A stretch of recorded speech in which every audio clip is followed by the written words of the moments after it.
Hello and welcome to this week's episode of Bolt Action Reloading. If you're interested in the 130 grain AR Hybrid OTM Tactical bullet by Berger, loaded with Alliant Reloder 16, stick around. Welcome back to the channel. If this is your first time here and you'd like to see how I and the rest of the community here make our group smaller, start now by subscribing to the channel and hitting the bell icon. That way you'll get notified when I post new videos and you won't miss anything.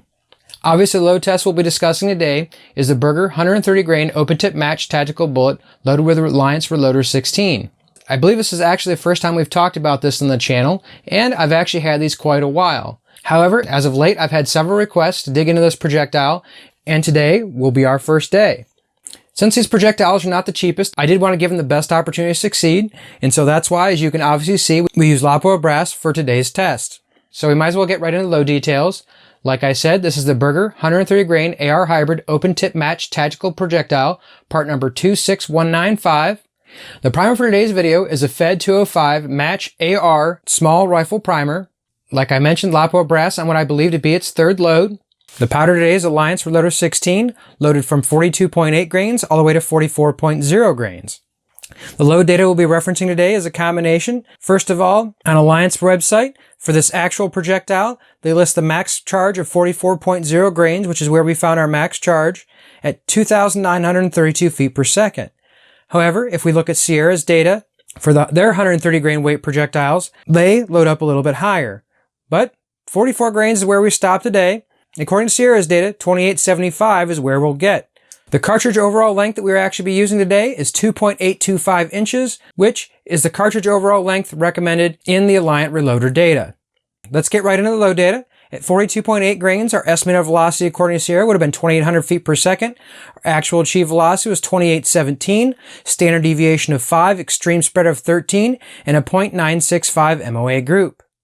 At 43.1 grains, our estimated velocity went to 2819, actual velocity increased to 2829, standard deviation dropped to 4 with an extreme spread of 9, and to the chagrin of many on the channel, we'll talk different groups today. 4-shot group was .450 MOA, and the 5-shot group was .859 MOA. At 43.4 grains, our estimated velocity was 2838 feet per second. Our actual achieved velocity was 2846, standard deviation crept up to 7.2, extreme spread of 18, the 4-shot group of .510 MOA, and the 5-shot group at 1.231 MOA. Moving on to 43.7 grains, our estimated velocity went to 2856, actual velocity achieved was 2868, standard deviation at 7.5, extreme spread of 19, 4-shot group of .711 MOA, and 5-shot group of 1.014 MOA. And our max tested charge day of 44.0 grains. Like I mentioned, according to Sierra's data, 2875 is where we go. According to Alliant's data, 2932. And believe it or not, Sierra was a little bit closer since we achieved 2888 feet per second. Our standard deviation dropped back down a little to 6, extreme spread of 15, and our 5-shot group was .823 MOA. Now, if you guys tune in for last week's video, you'll know that we tested the 140 grain hybrid target and had some pretty good luck with it. Same lot of brass, however, that testing was done with Alliant Reloder 23. We had fairly similar statistics as far as the standard deviations and the extreme spreads were concerned. However, we did beat that with that 43.1 grain load at 2829 feet per second, but that's really not a velocity to write home about.